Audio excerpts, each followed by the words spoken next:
Hey, it's Melissa and I'm back today with another layout that I created with the gorgeous Daydream collection. And I just had to use this rainbow paper. The design team featured it, or some of the design team featured it last month, and I've seen so many amazing layouts on social media that have been done with this beautiful paper. And before I move on to Christmas, I just knew that I wanted to create with it as well. And if you follow me, and if you follow my videos here as well, I think about a month ago I created a layout where I took one of the ephemera rainbows, so a smaller rainbow, and I hand stitched on it with sequins and did some chain stitch. Anyway, it was really small and I wanted to kind of recreate the same thing with the bigger rainbow, and so I just couldn't wait any longer. I just had to play with this paper. So I wanted to keep these little hearts, and I'm just cutting them with my X-Acto knife. Obviously this is sped up, but I did this really slowly because I didn't want to ruin them or ruin the rainbow. So what I'm doing is cutting them apart, and then I'm just writing 1, 2, and 3 on the back of them. So 1 is the top one, the next one down is 2, so on, so that when it comes to putting them back into the rainbow, I'll know the order that they go in. So it was definitely worth taking the time to do this. And now I'm just going to fussy cut out the rainbow. So I'm not worried about those bits I'm cutting through there, those darker, I don't know if they're raindrops, those dark sort of dash lines. I'm not worried about losing them, and I'm not worried about having them on a piece of the rainbow.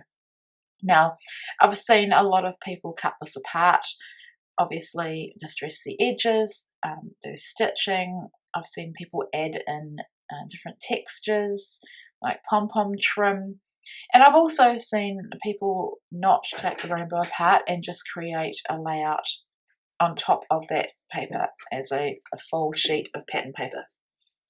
Something I wanted to do was mix it up, be a bit different, and use 2 pattern papers as a background paper. I also thought about using a third paper, which is the blue paper with the daisies on it, but in the end I couldn't quite get it to work. And with the 2 papers that I go for that you'll see soon, I was just so happy with how they looked that I thought if I added a third one it would be too much.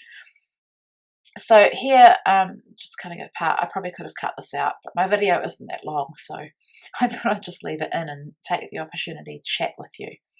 So my photo that I've chosen is of our youngest daughter, Ava, and in my journaling I talk about how it's a strange photo because it's just taken in our local, we'd call it a dairy, but they call it a deli, just our little local dairy type, tiny little shop that's attached to a cafe near where we live. And she just looked really cute and the light was really good, and I just snapped this photo of her. So it's nothing special, it's just really cute. And I just thought that the tones and brightness in that photo went really well with this collection. So here I am wanting to stitch some sequins, so I've just placed my photo down where I think it's going to go so that I don't have to waste any sequins by covering them with the photo. And yep, this is how I keep my thread. It's a bit embarrassing really, but not all of my thread. I have other threads in another bag, but that's generally the thread that I'm working with. And I just wanted to get some white thread, and I've got a few skeins, I think you call them, of thread in there. But when it comes to my Daydream thread that I got specifically for this collection, I've kept that in another bag, and it doesn't look like a hot mess like that. So I stitch my sequins probably a bit differently to other people. I like having a gap between, so I will, if you look closely, you'll see that I've got like a gap. I have, it's really hard to explain. If you look at the close-ups, I don't just stitch them fully, like each hole does not have the thread going into a sequin. I kind of go every second one, and that enables me to space the sequins out and have the thread go through both. You could also machine stitch your sequins. They look really good when you do that too. So I didn't show you all of the stitching, but basically I did the sequins, and I did chain stitch. I did like a back stitch around the hearts on the largest piece of the rainbow, and then for the inner piece there's a zigzag pattern on it, and I stitched down 4 sequins, 4 little gold ones and then 1 coloured one, just to add some difference. So here you can see the one with the hearts on it. This took some time, and that's why I didn't do it on camera, and I just did it when I could. So I wanted to use this rainbow paper because I like the way the raindrop paper, because I like the way the raindrops are falling onto the rainbow, and I like the way that I'm going to make it work, that the rainbow stops the rain from falling. So I wasn't going to distress my edges, but then I decided that I kind of can't do a layout without doing that, and I like the way it looks. So I had traced with my pen. I couldn't find a pencil, the kids had taken it, but I just traced underneath where I sort of thought I wanted to cut, and then I had to keep going back and trimming a bit more off just so you can't see that raindrop paper. And then, yeah, just distressing all of these pieces of the rainbow. So this one is the finished ray. I guess it's a ray of the rainbow. I don't know what you call them. Curve of the rainbow with the sequins. This one is the chain stitch. The chain stitch definitely took some time, and but I'm just really happy with how it turned out. And this is the one with the zigzag. And the reason I don't know if I just said before, but I added every 5th one to be a coloured sequin because I didn't know if I was going to have enough of the gold sequins. So just adhering down the raindrop paper now, and I love the other background paper that I've chosen. I'm keen to make a layout with that paper as well. So yeah, you'll see it come together in a sec. So I kept the branding strip on just so I could line up that paper, and now I'm trimming it off.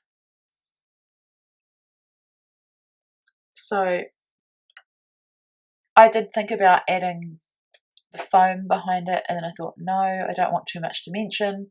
So I put this Nouveau, I can't remember what it's called. I've actually rubbed off the label on my bottle, but the Nouveau adhesive, and it's a really great adhesive. It's actually my favourite, but I couldn't get it to stick. I think because I didn't put enough on, and because all of those hearts that are backstitched are making that piece of paper sit up. So then I thought, no, let's add the foam anyway. I think I was just being lazy. I didn't want to bother with adding it to every single piece of the rainbow, but I'm really glad I did, because I'm looking at the layout now, and there's definitely a lot of dimension that, and yeah, when I come to embellishing, I will tuck things underneath, and I'm glad for the extra dimension. So as always, I adhere my craft foam with double-sided tape and liquid adhesive. So the liquid adhesive, the double-sided tape holds the piece down, and then it forces the liquid adhesive to dry, or to help adhere everything. So I didn't make you watch me glue everything down and put all the foam behind, but it's basically the same process for everything. And now I'm just coming back in with these 3 little hearts that I wrote the numbers on so I know where they go. And I'm using just some little pop dots to put them behind to lift up for that, to match the dimension of the rainbow. So these are some fussy cut flowers from the paper that is full of clusters. I, for this layout, did not take the time to trim out every white piece like I've done with previous layouts. I think there's enough going on that I didn't feel like I needed to do that.